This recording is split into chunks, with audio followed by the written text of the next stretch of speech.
Hi, in this video I'm going to show you how to create a digital forensic image or inquiring a digital forensic evidence using FTK Imager. The source of the evidence will be a USB drive that I have right now in my hand. To do this, there's many tools, remember, many tools to create an image of the evidence, but however we need to ensure the integrity, and you need to do this one in forensically sound manner. Let me connect the USB drive where the evidence are into my laptop. But wait, you cannot just connect it to your laptop or workstation machine. You have to have a write blocker. There's different types of write blocker. There's a hardware write blocker or a software write blocker. I'm not going to explain what's write blocker do exactly. If you know what write blocker do exactly, write it down in the comments for the other to know what's write blocker. Let me now connect my USB drive to the write blocker and see if it comes to my PC or laptop. Just a second.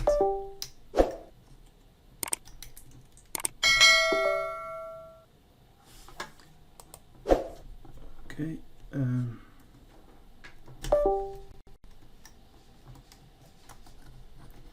Let me try now.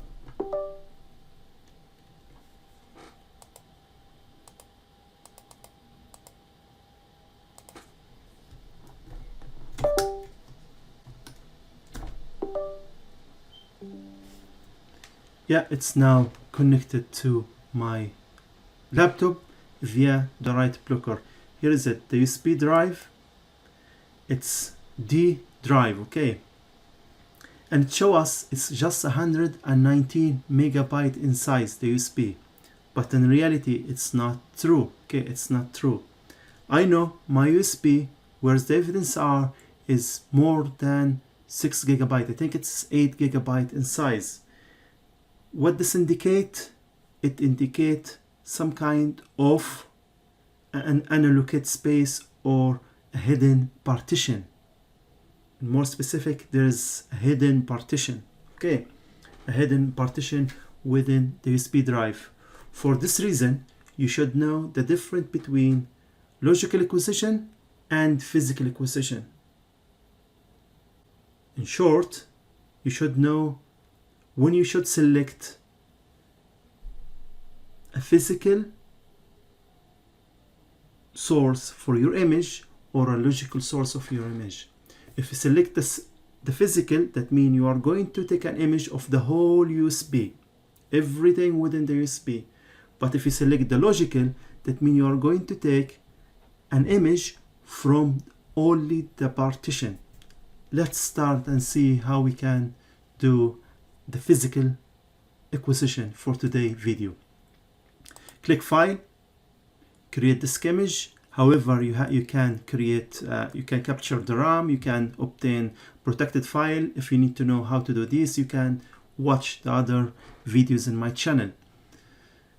Let's create a disk image. You just select create disk image, and then you can choose the source. As I said, you have to select the physical drive rather than the logical drive. I'm not going to take an image of just the D drive. I'm going to take an image of the whole USB, and this is what you should do always, or most of the time if you have a space, okay, because sometimes there is a hidden partition. Then let's select on physical drive and select next. Now we have both physical drive. This is my hard drive, the first one, 1 terabyte, sorry, and this is the USB drive that we need to inquire or take an image from. It's data way, it showed us here, it's 8 gigabyte. Okay, it's 8 gigabyte. Now click, we have selected, now click finish, and now select where you need to save the image to. Make sure the destination is different than the source destination, than the source address. That means if the source is from the USB, make sure the destination to your hard drive or next hard drive or to a network or somewhere else. Okay. Now there's a couple of options of the type of the image, but the most famous one is the DD or raw image, where you cannot, where the image doesn't have metadata, the image doesn't have, you cannot encrypt the image, you cannot compress the image. That means it's bit by bit image or copy.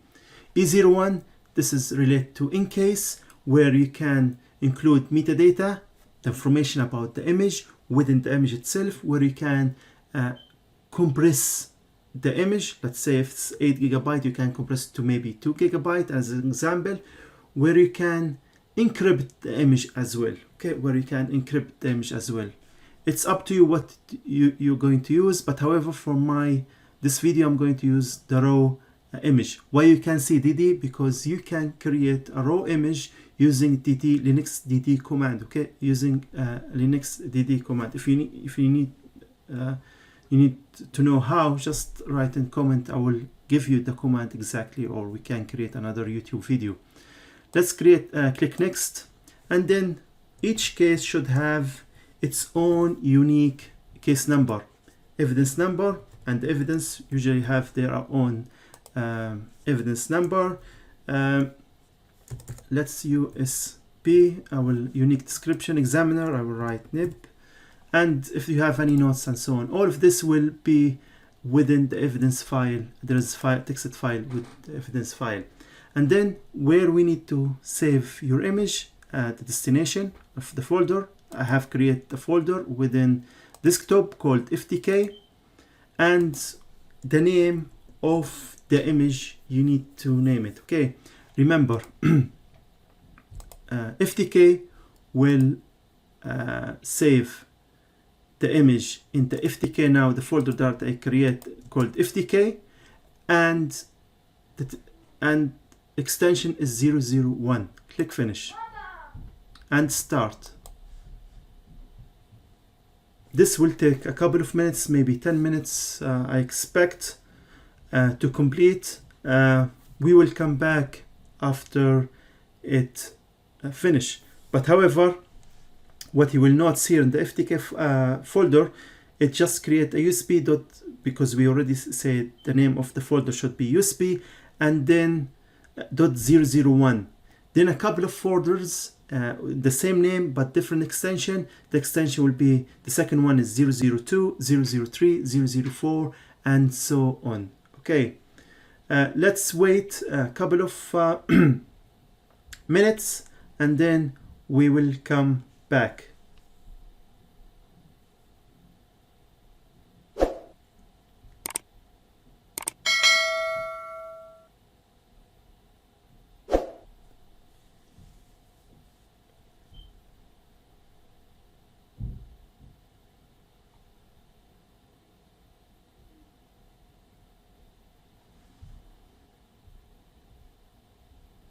And here is what we can see.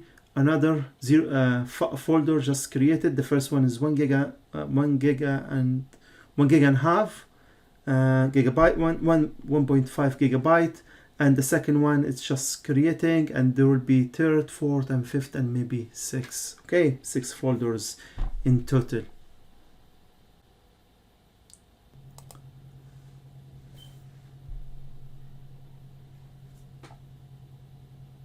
Yeah, it's now around 9 minutes, and we have till now 1, 2, 3, 4, 5, and here's the 6th folder. Okay, all of them for the save at the same image. Okay, 001, 02, 03, and so on. Why they divide them to 1.5 gigabyte? This to allow you for easy to move the folder from one source to another destination, from one place to another. Okay, you can click on image information. You will get the hash value for the integrity, the answer for the write blocker. If you use write blocker, the integrity will stay the same if you created the image today or after 10 years. Okay, the integrity will stay the same. That means the hash value will stay the same. And other information about the image and the tool you used and so on. Let's close this one.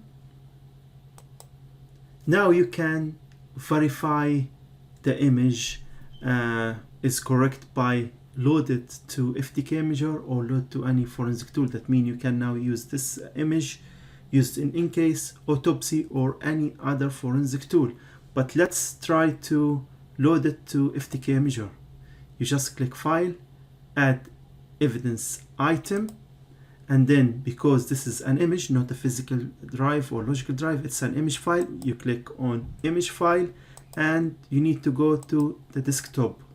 And here's the desktop USB drive, and sorry, it's not this one, it's within desktop, FTK Imager, and here is it. These are the files, but you need to select just the 001, the first file, okay? And double click, and here is it. Now this is the image, okay? It's around 8 gigabyte, okay? It's around 8 gigabyte. Yeah, and if you highlight all of this, it will show you it's 7.5, which is around 8 gigabyte. I think the next video or the next videos I will use another forensic tools to create the image. Keep watching my channel for the next video. Thank you very much.